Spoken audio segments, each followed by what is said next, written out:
यदि आप full course देखना चाहते हैं तो यहाँ चैनल के नाम पर क्लिक करें, जिससे आप चैनल पे पहुंच जाएंगे। जहाँ प्लेलिस्ट पर क्लिक करेंगे तो आपको कोर्सेज की लिस्ट मिल जाएगी। हेलो स्टूडेंट्स, कैसे हैं आप? बढ़िया है, मज़े में ही होंगे। पढ़ाई भी अच्छी चल रही होगी। तो बात करते हैं इस वीडियो कोर्स की। तो इस वीडियो में हम अध्याय 1 परिमेय संख्याएं शुरू करेंगे।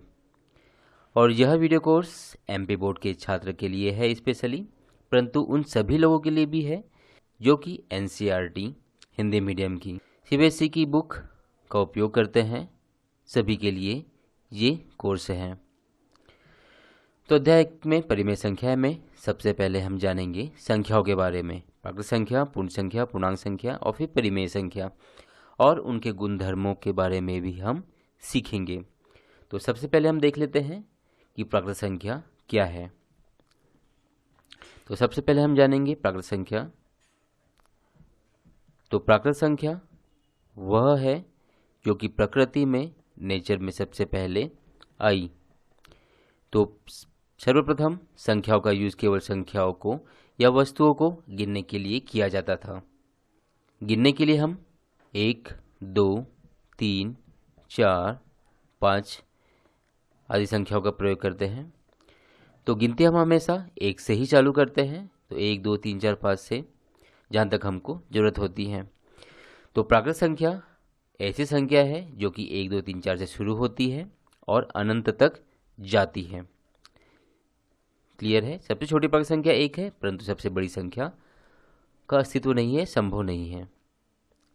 तो प्राकृत संख्या 1, 2, 3 से चालू होती है, जो कि गिनने के लिए प्रयोग करते थे और इसलिए इन्हें गिननीय संख्याएं भी कहते हैं। फिर धीरे धीरे दिन ब दिन बीतते गए और फिर गणित में भी खोज होती गई। गणितज्ञों ने खोज करी हमारे शून्य की। तो शून्य की खोज भी हमारे भारतीय गणितज्ञ ने करी थी।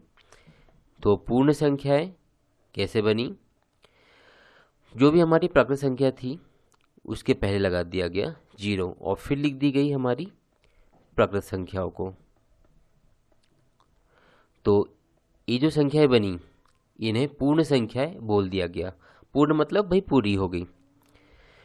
तो 0 की खोज करके प्राकृत संख्या के सामने लगा दिया, तो इन्हें समझा कि भाई हमारी खोज पूरी हो गई, अब इसके बाद कोई संख्या नहीं है, इसलिए इन्हें नाम दिया गया पूर्ण संख्याएं। तो पूर्ण संख्याएं चालू होती है हमारी 0 से और फिर उसके बाद 1, 2, 3, 4, 5 से अनंत तक हमारी संख्या जाती है। तो सबसे छोटी पूर्ण संख्या 0 और सबसे बड़ी संख्या अनंत। तो ये थी हमारी पूर्ण संख्याएं। फिर हम आ जाते हैं पूर्णांक संख्या पर। पूर्णांक संख्या, तो पूर्णांक संख्याएं, तो जब दिन ब दिन और खोज होती गई तब क्या किया? बीच में 0 लिया गया, इधर प्राकृत संख्याओं को लिखा गया जो कि धन चिन्ह के साथ में, इसलिए उसको धनात्मक संख्या बोला गया। और 0 की इस तरफ प्राकृत संख्या को ऋण चिन्ह के साथ में लिया गया, इसलिए उसे ऋणात्मक संख्या बोला गया। तो इस प्रकार पूर्ण संख्याएं बनी। तो 0 बीच में है, इधर आपकी धनात्मक संख्या है, मतलब धन चिन्ह के साथ में संख्याओं को लिखा गया, या कुछ नहीं है मतलब वहाँ पे धन चिन्ह है, ठीक। और इधर संख्या को ऋण चिन्ह के साथ में लिया गया। तो ये भी अनंत तक। तो हम क्या बोलते हैं कि पूर्णांक संख्या है 0 से दाई और 1, 2, 3, 4 अनंत तक जाती है, और बाई और ऋण 1, ऋण 2, ऋण 4 से ये अनंत तक जाती है।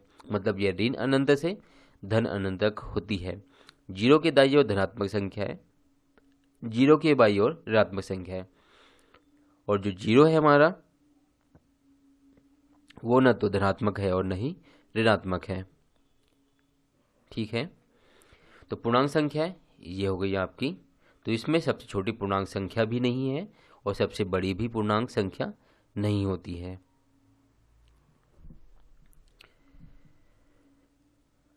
अब हम देखेंगे संख्याओं के गुणधर्म के बारे में। संख्याओं के गुण धर्म।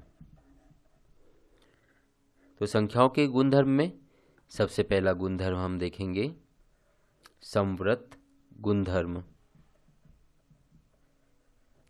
संवृत गुणधर्म। संवृत गुणधर्म का मतलब यह है कि यदि दो संख्याओं में संक्रिया के बाद भी वही संख्या से मतलब है पूर्ण संख्या मिली हो, पूर्णांक संख्या मिले या परिमेय संख्या मिले, तब हम उसे संवृत गुण का नियम पालन करता है बोलेंगे। दो संख्याओं में संक्रिया के बाद भी हमें वही संख्या मतलब या तो पूर्ण संख्या ली हो तो पूर्ण संख्या ही मिलना चाहिए, पूर्णांक संख्या ली है तो पूर्णांक ही मिलना चाहिए, प्राकृत संख्या ली है तो प्राकृत संख्या ही मिलना चाहिए, और परिमेय संख्या यदि हमने शुरू में ली है तो हमें यदि परिमेय संख्या ही मिलती है तो हम कहते हैं कि वह संवृत गुणधर्म का पालन करती है। यही संख्या प्राप्त हो तब हम कहते हैं कि वे संख्याएं से मतलब पूर्ण संख्या है, पूर्णांक संख्या है या प्राकृत संख्याओं से है। संवृत गुणधर्म का पालन करती है।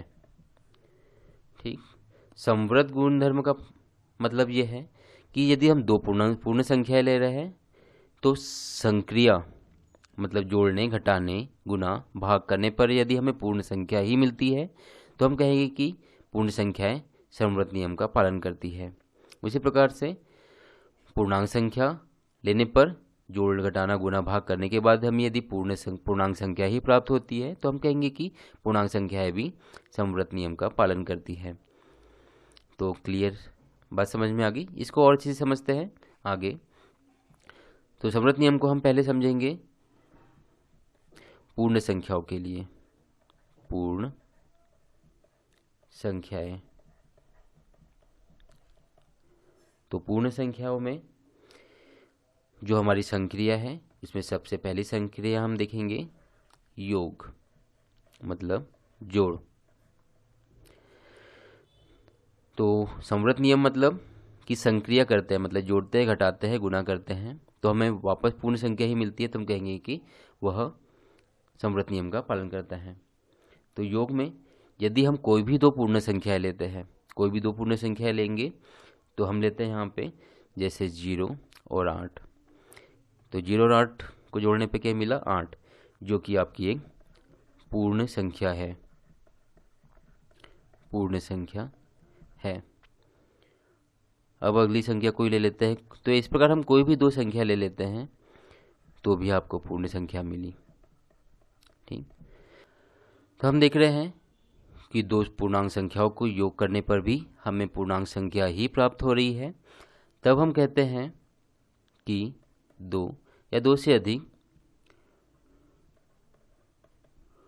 पूर्ण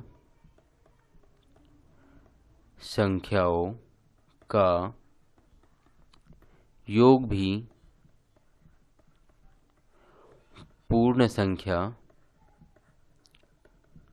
होता है। ठीक, पूर्णांक संख्याओं को जोड़ने पर हमें पूर्ण संख्या ही मिलती है, चाहे हम कोई भी संख्या ले लें, तब हम कहेंगे कि पूर्ण संख्याओं का योग भी पूर्ण संख्या होता है। अतः पूर्ण संख्याएं संवृत नियम का पालन करती है। ठीक है, अब हम देखेंगे दूसरी संक्रिया व्यवकलन या अंतर के लिए। दूसरी संक्रिया व्यवकलन या अंतर या घटाना। अब यदि हमें देखना है कि क्या दो पूर्ण संख्याओं को घटाने पर भी हमें क्या पूर्ण संख्या ही प्राप्त होती है, तो आइए हम दो पूर्ण संख्या लेते हैं कोई भी। तो समझ लेते हैं हम 10 ऋण 6 बराबर इसे 4। तो ये तो हुई पूर्ण संख्या। परंतु यदि मैं लेता हूँ 5 ऋण 8, तो 5 में से ऋण 8 जाएगा तो ऋण संख्या मिल जाएगी ऋण 3, जो कि एक पूर्ण संख्या नहीं है। अब ये पूर्ण संख्या नहीं है, मतलब दो संख्याओं का अंतर करने पर हमें पूर्ण संख्या प्राप्त नहीं हो रही है। तो हम क्या कहेंगे कि पूर्ण संख्याओं का व्यवकलन करने पर पूर्ण संख्या प्राप्त नहीं होती है, अतः पूर्ण संख्याओं का व्यवकलन संवृत नहीं है। स्पष्ट है? अतः क्या कहेंगे कि पूर्ण संख्याओं का व्यवकलन पूर्ण संख्या नहीं है, अतः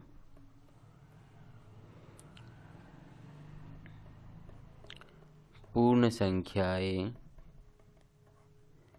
संवृत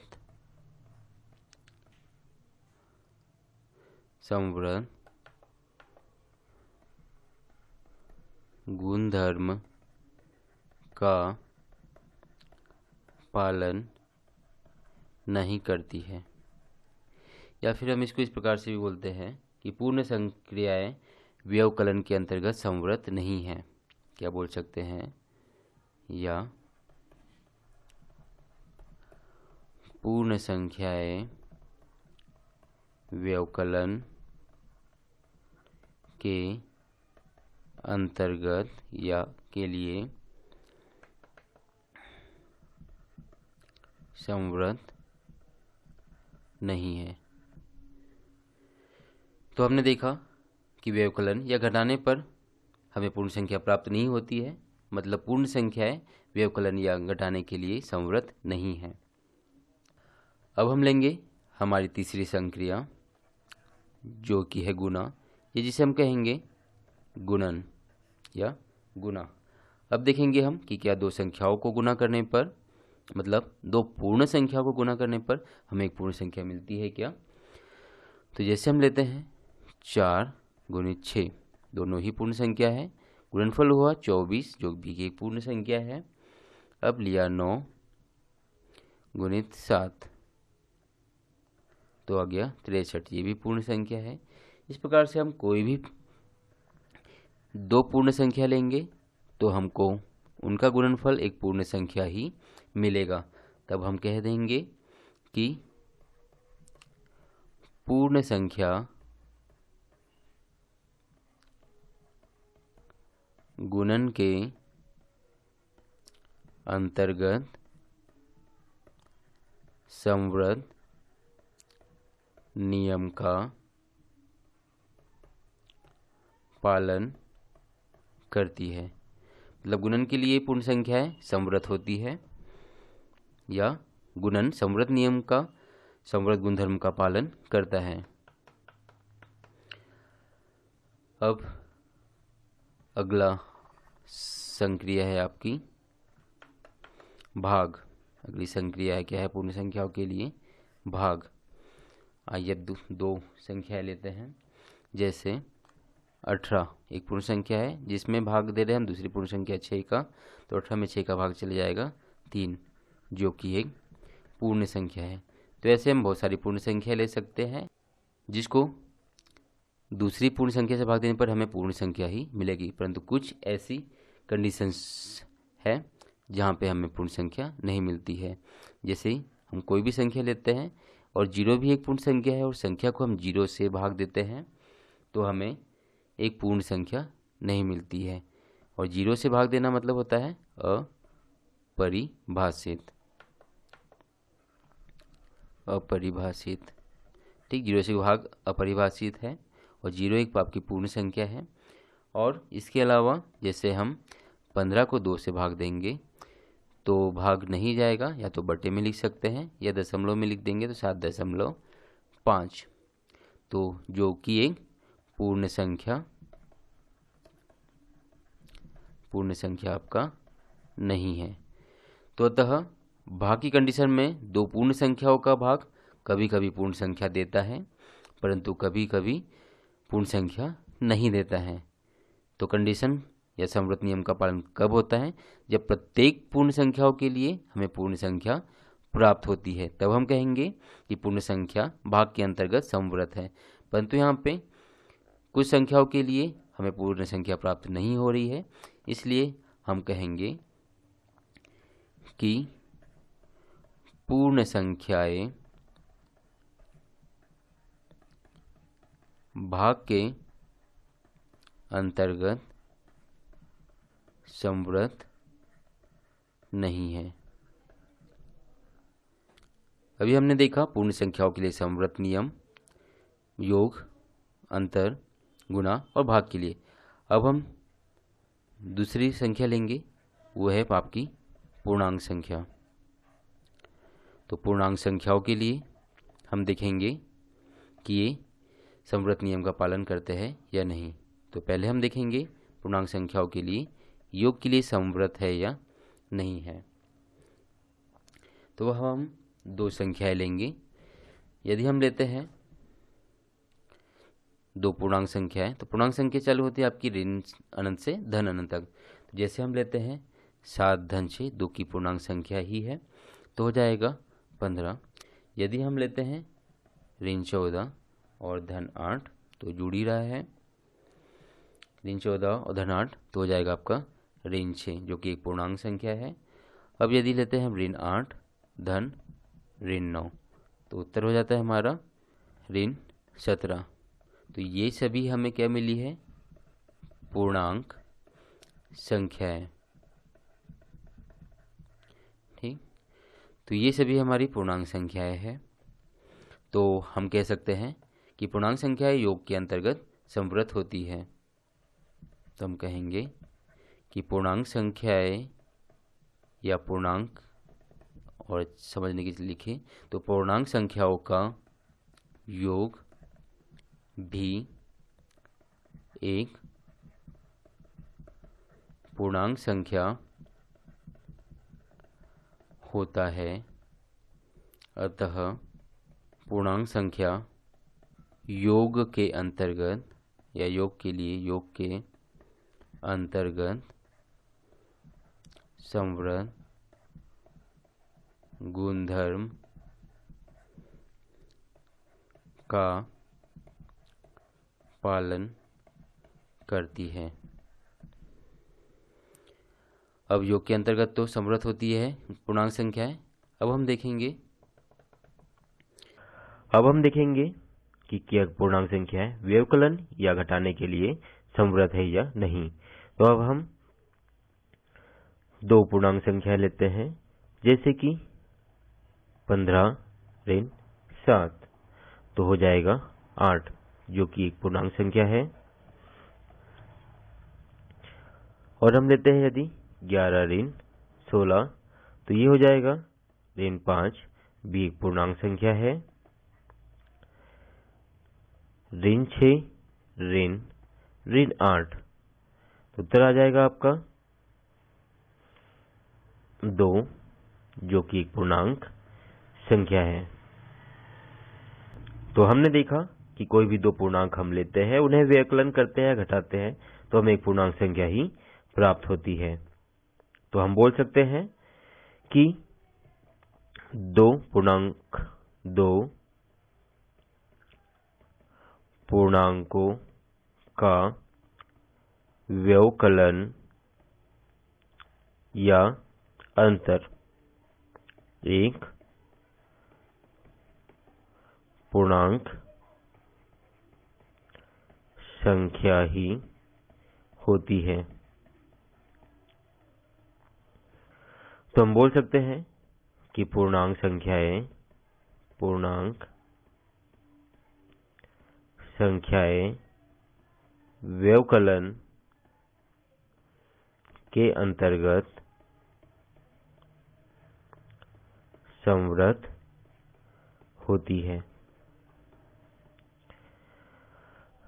अब हम देखेंगे, तो गुणन में हम यदि कोई दो पूर्णांक लेते हैं, जैसे 6 और 3, हो जाएगा 18, ऋण 3 गुणित ऋण 4 हो जाएगा आपका 12, ऋण 5 गुणित 2 हो जाएगा आपका ऋण 10। तो ये सभी भी क्या है, आपकी पूर्णांक संख्या ही है, सब पूर्णांक संख्या है। तो हम बोल सकते हैं कि कोई भी दो पूर्णांक संख्याओं के लिए उसका गुणनफल भी एक पूर्णांक संख्या ही होता है। इसलिए गुणन के लिए पूर्णांक संख्या संवृत गुणधर्म का पालन करती है। तो लिखते हैं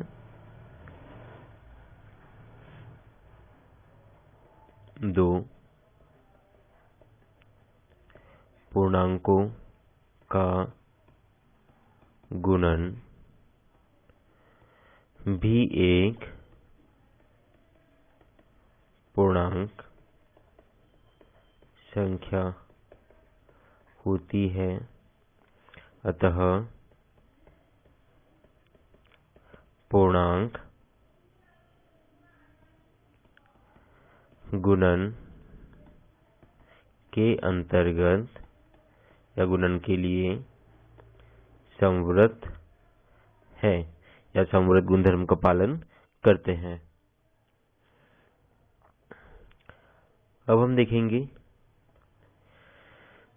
चौथी संक्रिया, भाग के लिए ये संवृत है या नहीं। तो हम ले लेते हैं दो पूर्णांक, जैसे 21 भागित 7, तो इसका भागफल हो जाएगा आपका 3, जो कि एक पूर्णांक संख्या है। परंतु यदि हमने लिया 30 भागित 20, बराबरी से हो जाएगा ये आपका 3/2 या फिर 1.5, जो कि एक पूर्णांक नहीं है। अब पूर्णांक नहीं है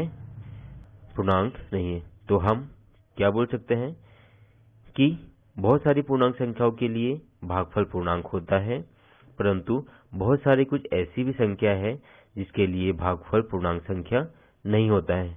मतलब बहुत सारी पूर्णांक संख्याओं को भाग करने पर हमको एक पूर्णांक संख्या मिलती है, परंतु बहुत सारी कुछ ऐसी भी पूर्णांक संख्या है जिसको भाग करने पे हमें पूर्णांक संख्या प्राप्त नहीं होती है। तो हम बोल सकते हैं 2 पूर्णांकों का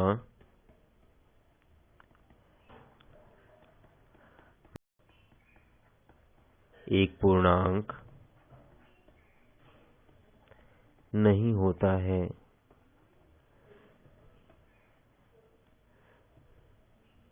अतः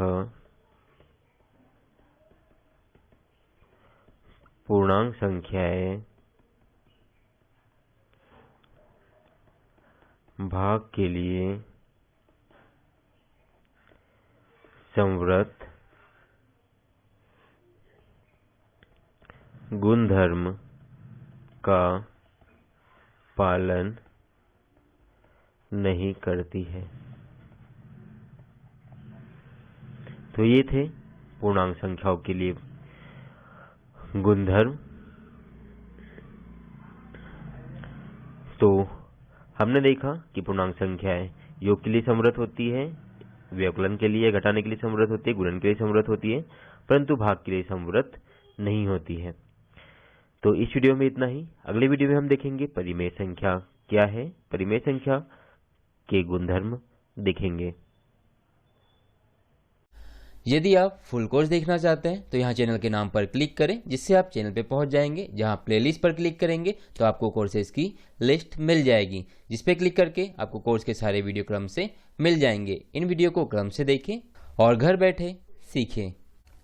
यदि आप इसी प्रकार की वीडियो देखना चाहते हैं तो यहाँ क्लिक करके चैनल को सब्सक्राइब करें, बनने वाली बेल बटन को क्लिक करें ऑल पर क्लिक करें, जिससे आपको आने वाले नए वीडियो नोटिफिकेशन के साथ मिलते रहेंगे और आप सीखते रहेंगे।